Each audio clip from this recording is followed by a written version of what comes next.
Hello students. आज का हमारा टॉपिक है बेटा effective nuclear charge and shielding effect. तो देखते हैं क्या होता है effective nuclear charge and shielding effect. हमको पता है बेटा किसी एटम में न्यूक्लियस में होते हैं प्रोटॉन्स, है ना, जिस पे होता है पॉजिटिव चार्ज, और उसके चारों ओर सर्कुलर पाथ पर इलेक्ट्रॉन चक्कर लगाते हैं जिस पर होता है नेगेटिव चार्ज, है ना। न्यूक्लियस यानी कि जो नाभिक है अपना, उसके प्रोटॉन्स इलेक्ट्रॉन्स पर एक अट्रैक्शन फोर्स लगाते हैं, अपनी ओर खींचते हैं। इसी को हम बोलते हैं न्यूक्लियर चार्ज। क्या बोलते हैं?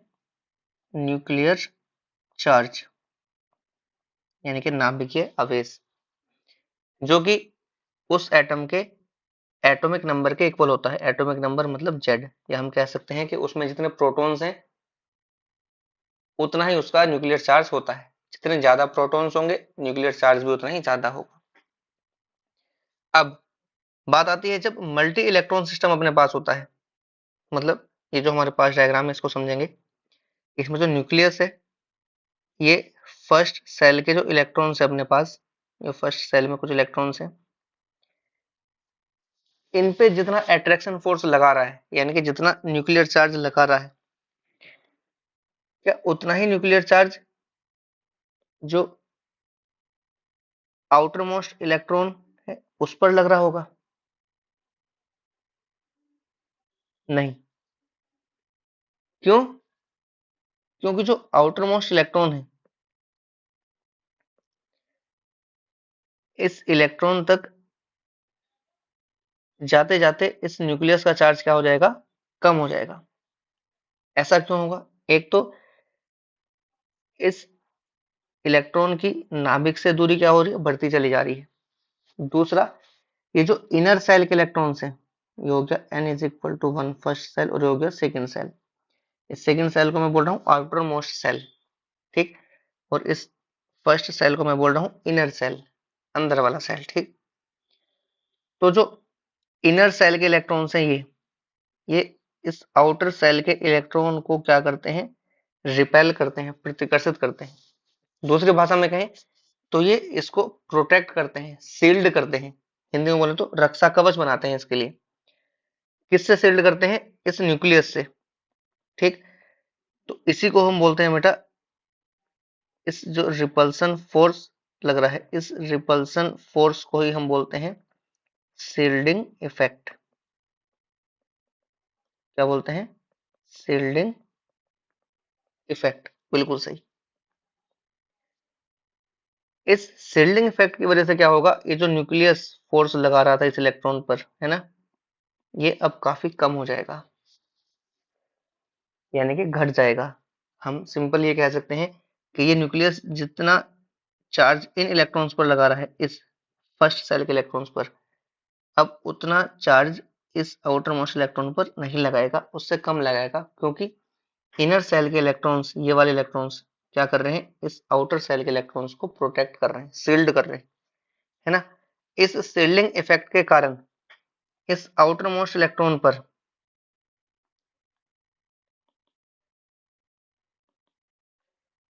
ठीक, इस आउटर मोस्ट इलेक्ट्रॉन पर मैं दोबारा से इसको बता रहा हूं आपको,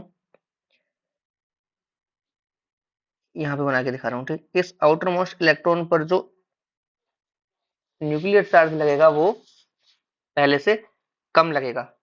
इसी को हम बोलते हैं इफेक्टिव न्यूक्लियर चार्ज। अब इस आउटर मोस्ट इलेक्ट्रॉन पर कितना चार्ज इफेक्टिव है न्यूक्लियस का, उसी को हम बोलते हैं जेड इफेक्टिव या इफेक्टिव न्यूक्लियर चार्ज। इसको हम रिप्रेजेंट करते हैं बेटा जेड इफेक्टिव से। Effective nuclear charge actual nuclear charge में से इस सील्डिंग इफेक्ट को घटाकर प्राप्त किया जाता है, ठीक। तो ये हमारे पास आ जाता है इफेक्टिव न्यूक्लियर चार्ज। अब एक बहुत ही सिंपल सी बात हमको यहाँ पे ध्यान रखनी है, ये जो इनर सेल के इलेक्ट्रॉन्स हैं, ठीक,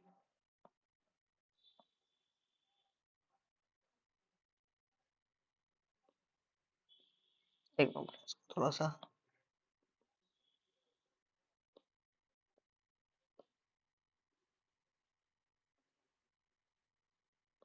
दोबारा से मैं यहाँ पे बना रहा हूँ। ये हो गया न्यूक्लियस, ये हो गया यहाँ पे फर्स्ट सेल, और ये हो जाएगा हमारा सेकेंड सेल। तो इस फर्स्ट सेल यानी कि इनर सेल के जो इलेक्ट्रॉन्स हैं, ये जितने ज्यादा शिल्डिंग इफेक्ट लगाएंगे उतना ही आउटर मोस्ट सेल तक न्यूक्लियर चार्ज कम पहुंचेगा, यानी कि इफेक्टिव न्यूक्लियर चार्ज उतना ही क्या हो जाएगा, कम हो जाएगा। दूसरी भाषा में अगर हम यहाँ पे कहें तो ये सिग्मा की वैल्यू जितनी ज्यादा बढ़ेगी, सिग्मा सिग्मा यहाँ पे किस चीज को रिप्रेजेंट कर रहा है, शिल्डिंग को, है ना। तो हम इसको बोल देते हैं शिल्डिंग कांस्टेंट, या हम इसको स्क्रीनिंग कांस्टेंट भी बोल सकते हैं,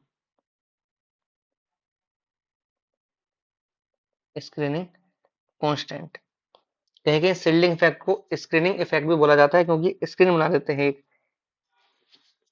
ठीक, अब इस सिग्मा की वैल्यू जितनी ज्यादा होगी, ध्यान से देखना, जेड इफेक्टिव उतना ही क्या हो जाएगा, कम हो जाएगा। जेड इफेक्टिव उतना ही क्या हो जाएगा, कम हो जाएगा। दूसरी भाषा में फिर से आपको बता सकता हूँ कि ये जो इनर सेल के इलेक्ट्रॉन्स है, ये जितना ज्यादा रक्षा कवच बनाएंगे, जितना ज्यादा शिल्ड करेंगे, उतना ही इस न्यूक्लियस को, इलेक्ट्रॉन को अपनी ओर खींचने में प्रॉब्लम आएगी, है ना। मतलब उतना ही इसका अट्रैक्शन फोर्स, जिसको हम न्यूक्लियर चार्ज बोल रहे हैं, वो क्या हो जाएगा, कम हो जाएगा। ठीक, तो सिग्मा की वैल्यू जितनी ज्यादा होगी, जेड इफेक्टिव उतना ही क्या हो जाएगा, कम हो जाएगा। अब ये जेड इफेक्टिव यानी कि जिसको हम इफेक्टिव न्यूक्लियर चार्ज बोल रहे हैं, ये एक बहुत ही इंपॉर्टेंट टर्म है। पीरियोडिक टेबल चैप्टर में जो हम प्रॉपर्टीज डिस्कस करते हैं, कौन कौन सी प्रॉपर्टी डिस्कस करते हैं, जैसे कि atomic size, ionisation enthalpy, electron gain enthalpy and electronegativity, ये इन सबको इफेक्ट करता है, प्रभावित करता है। जब भी हम इनका ट्रेंड पढ़ते हैं तो सबसे पहले हम जेड इफेक्टिव के बेस पर ही बात करते हैं कि इफेक्टिव न्यूक्लियर चार्ज अगर बढ़ रहा है तो इन सब वैल्यू में क्या क्या चेंज आता है। तो यहाँ पे मैं आपको एक आइडिया बता रहा हूँ, आगे इन प्रॉपर्टीज को डिटेल में हम डिस्कस करेंगे। जैसे जैसे बेटा जेड इफेक्टिव यानी कि इफेक्टिव न्यूक्लियर चार्ज की वैल्यू बढ़ती है, जैसे जैसे इफेक्टिव न्यूक्लियर चार्ज की वैल्यू क्या होती है, इंक्रीज होती है, बढ़ती है, वैसे वैसे एटॉमिक साइज या एटॉमिक रेडियस क्या होती जाती है, घटती जाती है। आयोनाइजेशन एंथैल्पी क्या होती है, बढ़ती जाती है। इलेक्ट्रॉन गेन एंथैल्पी भी इंक्रीज होती है, और इलेक्ट्रोनेगेटिविटी भी इंक्रीज होती है। जेड इफेक्टिव इंक्रीज होने पर एटॉमिक साइज डिक्रीज होगा, जबकि ionisation enthalpy, electron gain enthalpy और इलेक्ट्रोनेगेटिविटी क्या होती है, इंक्रीज होती है। ठीक है, अब हम बात करते हैं सिग्मा की वैल्यू कैसे फाइंड करें। ये तो हमने बता दिया कि जो जेड इफेक्टिव है वो जेड माइनस सिग्मा करके हम प्राप्त कर सकते हैं। जेड मतलब एटॉमिक नंबर, ठीक, उसमें से सिग्मा की वैल्यू घटाकर हम जेड इफेक्टिव बता सकते हैं। तो मेन बात आ जाती है कि सिग्मा की वैल्यू कैसे फाइंड करें। इसके लिए स्लेटर एक साइंटिस्ट है, इसने कुछ रूल दिए हैं, उसको हम बोलते हैं स्लेटर रूल। तो डिस्कस करने जा रहे हैं बेटा, स्लेटर रूल क्या होता है। Slater rules for finding value of sigma. Sigma की वैल्यू फाइंड करने के लिए स्लेटर के कुछ रूल हैं, कुछ नियम हैं, उसको देख लेते हैं। तो एस एंड पी ऑर्बिटल्स के जो इलेक्ट्रॉन्स हैं, एस एंड पी ऑर्बिटल्स के जो इलेक्ट्रॉन्स हैं, उनके लिए इसने एक रूल दिया। इसमें उसने क्या कहा, एक तरफ हम देख लेते हैं सेल, और एक तरफ हम देख लेते हैं सिग्मा की वैल्यू, वैल्यू ऑफ सिग्मा। इसने कहा कि जो आउटर मोस्ट सेल का इलेक्ट्रॉन होगा, आउटर मोस्ट सेल का इलेक्ट्रॉन होगा मतलब nth सेल का जो इलेक्ट्रॉन होगा, वो सिग्मा की वैल्यू में 0.35 का कंट्रीब्यूशन करेगा। योगदान करेगा। उससे अंदर वाले सेल का जो इलेक्ट्रॉन होगा n-1th सेल का जो इलेक्ट्रॉन है वो इससे कुछ ज्यादा योगदान करेगा, लगभग 0.85 का योगदान करेगा। और इससे अंदर वाले जितने भी सेल के इलेक्ट्रॉन्स होंगे यानी कि n-2 n-3th सेल के इलेक्ट्रॉन या और भी जो इससे अंदर वाले सेल के इलेक्ट्रॉन्स होंगे वो सब 100% का योगदान करेंगे, यानी कि उनके लिए सिग्मा की वैल्यू क्या होगी, 1 होगी। ठीक। और अगर कोई सिंगल इलेक्ट्रॉन स्पीसीज है और सिंगल इलेक्ट्रॉन स्पीसीज, सिग्मा की जो वैल्यू है वो होगी बेटा 0। सिंगल इलेक्ट्रॉन स्पीसीज के लिए सिग्मा की वैल्यू होगी 0। अब देखो इसको हम अप्लाई करते हैं। जैसे सबसे फर्स्ट मेंबर अपना एस ब्लॉक एलिमेंट में देख लेते हैं लिथियम के लिए। सबसे पहला काम होता है इलेक्ट्रॉनिक कॉन्फ़िगरेशन। तो लिथियम का एटॉमिक नंबर है 3, इसका इलेक्ट्रॉनिक कॉन्फ़िगरेशन होगा 1s2 2s1। ठीक। कैसे इसको फाइंड करते हैं, तो अगर हम देखें जो सबसे आउटर मोस्ट सेल है ये nth सेल, अगर हम इसको बोलें तो इससे पहला वाला सेल क्या हो जाएगा बेटा, n-1th सेल। ठीक है। nth सेल में कितने इलेक्ट्रॉन है टोटल, 1। अब यहां पे बात आपको ध्यान रखना है कि जिस इलेक्ट्रॉन के लिए हम सिग्मा की वैल्यू फाइंड करते हैं उसको छोड़कर बाकी जो इलेक्ट्रॉन्स हैं वो इसके लिए शील्डिंग इफेक्ट का काम करते हैं। जैसे समझेंगे ध्यान से, ये फर्स्ट सेल और ये सेकंड सेल, मान लेते हैं इसमें एक इलेक्ट्रॉन है ना, एक इलेक्ट्रॉन है अपने पास में, ये दो इलेक्ट्रॉन है। तो इनर सेल के इलेक्ट्रॉन्स तो प्रोटेक्ट कर ही रहे हैं, ये जो ये साइड वाला इलेक्ट्रॉन है दूसरा, ये भी इसको प्रोटेक्शन में, इसको शील्डिंग इफेक्ट में योगदान दे रहा है अपना। लेकिन इसका खुद का जो योगदान है वो 0 है, मतलब इसको शील्ड करने में बाकी जो इलेक्ट्रॉन्स हैं वो योगदान दे रहे हैं। बात समझ में आ रही है। तो इसलिए जिस इलेक्ट्रॉन के लिए हमें सिग्मा की वैल्यू फाइंड करनी है, शील्डिंग कांस्टेंट की वैल्यू फाइंड करनी है, उस इलेक्ट्रॉन का कंट्रीब्यूशन 0 होता है, उसके अलावा जो इलेक्ट्रॉन्स हैं वो इसमें कंट्रीब्यूशन कर रहे हैं। ठीक है। तो इसमें एक ही इलेक्ट्रॉन है हमारे पास में आउटर मोस्ट सेल में, इस एक इलेक्ट्रॉन का कंट्रीब्यूशन 0 होगा, यानी कि ये शील्डिंग इफेक्ट में कंट्रीब्यूशन नहीं करेगा। अब कितने इलेक्ट्रॉन्स बचते हैं इसमें, 0। तो ये कंट्रीब्यूशन करेंगे 0.35 का, प्लस n-1th सेल में कितने इलेक्ट्रॉन्स हैं, 2। और ये कितना कंट्रीब्यूशन करते हैं, बिल्कुल सही बात, 0.85 का। ये इस तरीके से आपकी यहाँ पे सिग्मा की वैल्यू आ जाएगी। ठीक है। आप इसको सोल्व करके बता सकते हैं, ये हो जाएगा 0 और ये आपका हो जाएगा 1.7। ये आपकी आ जाएगी बेटा सिग्मा की वैल्यू।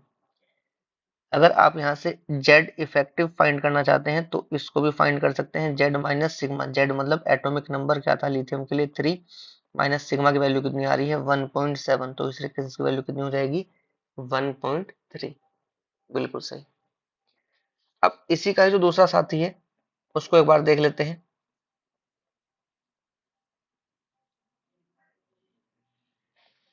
बेरिलियम, जिसका एटॉमिक नंबर 4, इसका अगर आप इलेक्ट्रॉनिक कॉन्फ़िगरेशन बनाओगे तो ये आपके आ जाएगा 1s2 2s2। जो आउटर मोस्ट सेल है उसको अगर हम nth सेल बोलेंगे तो इससे पहला वाला सेल कितना हो जाएगा बेटा, n-1th सेल। बिल्कुल सही। मैंने आपको ट्रिक बता दी है अभी सिग्मा की वैल्यू फाइंड करने के लिए। जो nth सेल के इलेक्ट्रॉन्स हैं वो 0.35 का योगदान करेंगे, लेकिन जिस इलेक्ट्रॉन के लिए हम फाइंड करते हैं उसको छोड़ के बाकी इलेक्ट्रॉन्स उसमें कंट्रीब्यूशन करते हैं। तो इसमें दो इलेक्ट्रॉन्स हैं, इसका मतलब केवल एक इलेक्ट्रॉन इसमें योगदान कर रहा है, कितने का, 0.35 का। प्लस इससे अंदर वाले सेल में कितने इलेक्ट्रॉन्स हैं, 2 इलेक्ट्रॉन्स, और ये कितने का योगदान करते हैं 0.85 का। बिल्कुल सही।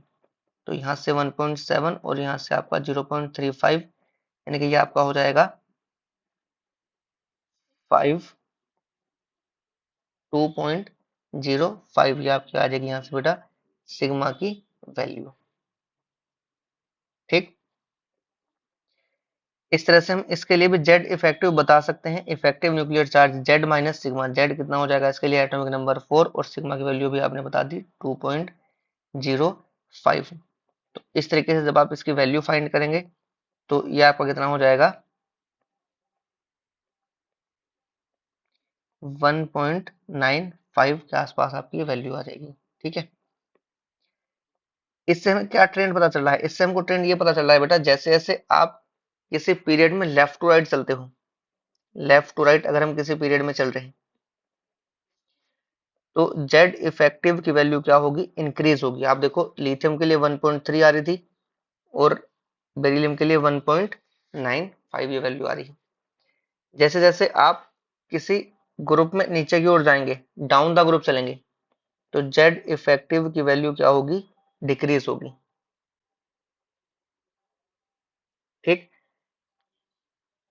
कुछ ग्रुप्स में ये कुछ दूर तक डिक्रीज होती है, उसके बाद ये ऑलमोस्ट ऑलमोस्ट सेम हो जाती है ग्रुप में चलने पर, है ना। बट पीरियड में लेफ्ट टू राइट चलने पर इसकी वैल्यू क्या होती है? इंक्रीज होती है। अगर हम कुछ और फैक्टर देखें यहाँ पे तो उसको भी हम बता सकते हैं। जेड इफेक्टिव की जो वैल्यू होती है बेटा वो पॉजिटिव चार्ज के डायरेक्टली प्रोपोर्शनल होती है और नेगेटिव चार्ज के इनवर्सली प्रोपोर्शनल होती है। यानी कि अगर हमको कोई कैटायन एनायन या न्यूट्रल एटम में कंपेयर करने के लिए कहा जाए तो हम बड़े इजीली उसको बता सकते हैं। जैसे कि अगर हमसे कहा जाए कि nitrogen N positive ion and N negative ion, इनका जेड इफेक्टिव, इसमें सबसे ज्यादा जेड इफेक्टिव किस में होगा? सबसे ज्यादा जो इफेक्टिव न्यूक्लियर चार्ज है, प्रभावी नाभिकीय आवेश है, वो किस में होगा? तो हम बड़े इजीली बता सकते हैं एनायन पे सबसे कम होगा, न्यूट्रल एटम पे उससे ज्यादा होगा और न्यूट्रल एटम से भी ज्यादा होगा कैटायन पर। ये हो जाएगा इनका जेड इफेक्टिव का इंक्रीजिंग ऑर्डर। ठीक है, आप ये वैल्यू फाइंड भी करके देख सकते हैं। सबसे पहले इनका इलेक्ट्रॉनिक कॉन्फ़िगरेशन बनाना है, उसके बाद फिर सिग्मा की वैल्यू फाइंड करनी है स्लेटर रूल से, और उसके बाद में फिर जेड इफेक्टिव फाइंड कर लेंगे। आप देखना बिल्कुल सेम ट्रेंड आपका आएगा। कैटायन के लिए हमेशा ये वैल्यू ज्यादा आती है, यानी कि कैटायन में नंबर ऑफ इलेक्ट्रॉन्स कम हो जाते हैं, जिस वजह से शील्डिंग इफेक्ट क्या हो जाएगा? घट जाएगा। अगर शील्डिंग इफेक्ट घट जाएगा तो इफेक्टिव न्यूक्लियर चार्ज ऑटोमेटिकली बढ़ जाएगा। यह बात आपको क्लियरली ध्यान रखनी है बेटा। सिग्मा और जेड इफेक्टिव एक दूसरे के इनवर्सली प्रोपोर्शनल है। ठीक, जैसे जैसे सिग्मा की वैल्यू कम होगी मतलब शील्डिंग इफेक्ट कम होगा, वैसे वैसे इफेक्टिव न्यूक्लियर चार्ज ऑटोमेटिकली बढ़ जाएगा। और इसका रिवर्स भी सही है, अगर शील्डिंग इफेक्ट क्या हो जाएगा? बिल्कुल सही, बढ़ेगा तो जेड इफेक्टिव घटेगा, और अगर शील्डिंग इफेक्ट घटेगा तो जेड इफेक्टिव बढ़ेगा। एक और पॉइंट आपको यहाँ पे ध्यान रखना है, सिग्मा की जो वैल्यू होती है, सिग्मा वैल्यू, इसका एक ऑर्डर होता है। अगर हम सेम सेल की बात करें, फॉर सेम सेल, तो एन एस ऑर्बिटल के लिए सिग्मा की वैल्यू सबसे ज्यादा होती है, एनपी के लिए उससे कम, एन डी ऑर्बिटल के लिए उससे कम और एन एफ ऑर्बिटल के लिए सबसे कम होती है सिग्मा की वैल्यू। सिग्मा मतलब शील्डिंग इफेक्ट, यानी कि हम कह सकते हैं जो एफ ऑर्बिटल्स हैं डी और एफ, उनका सबसे वीक होता है, एफ वालों का सबसे वीक होता है। वीक या poor shielding effect, poor shielding effect. Shielding effect अगर कम होगा मतलब सिग्मा की वैल्यू क्या होगी? कम होगी। सिग्मा की वैल्यू अगर कम होगी तो जेड इफेक्टिव क्या हो जाएगा बेटा? बढ़ जाएगा। तभी मैंने आपको बताया एक दूसरे के इनवर्सली प्रोपोर्शनल है। अगर जेड इफेक्टिव बढ़ जाएगा तो साइज क्या हो जाएगा? घट जाएगा। अभी मैंने आपको थोड़ी देर पहले बताया था size, ionisation enthalpy, electronegativity, electron gain enthalpy कैसे वेरी कर रही है इसके साथ। साइज घट जाएगा, यानी कि लेंथेनोइड्स में जब हम चलते हैं, ब्लॉक एलिमेंट्स मतलब लेंथेनोइड्स एक्टिनोइड्स में जब हम चलते हैं लेफ्ट टू राइट, तो उनके एटॉमिक साइज में क्या हो जाती है? कमी हो जाती है। इसी को ही हम बोलते हैं बेटा लेंथेनोइड कॉन्ट्रैक्शन। क्या बोलते हैं? लेंथेनोइड कॉन्ट्रैक्शन, लेंथेनॉइड संकुचन हम इसको हिंदी में बोलते हैं। और इसका कारण क्या है? Poor shielding effect of 4f electrons and 5f electrons. इनका बहुत वीक, बहुत पुअर शील्डिंग इफेक्ट होता है, जिस वजह से जेड इफेक्टिव बढ़ जाएगा, साइज घट जाएगा। इस साइज घटने को ही हम बोलते हैं, साइज का कम होना, इसी को हम बोलते हैं लेंथेनॉइड कॉन्ट्रैक्शन। ठीक बेटा, तो ये आज का हमारा टॉपिक था, Z effective and shielding effect. इसके बेस पर फिर हम आगे की प्रॉपर्टीज को डिस्कस करेंगे। तब तक आप पढ़ते रहिए।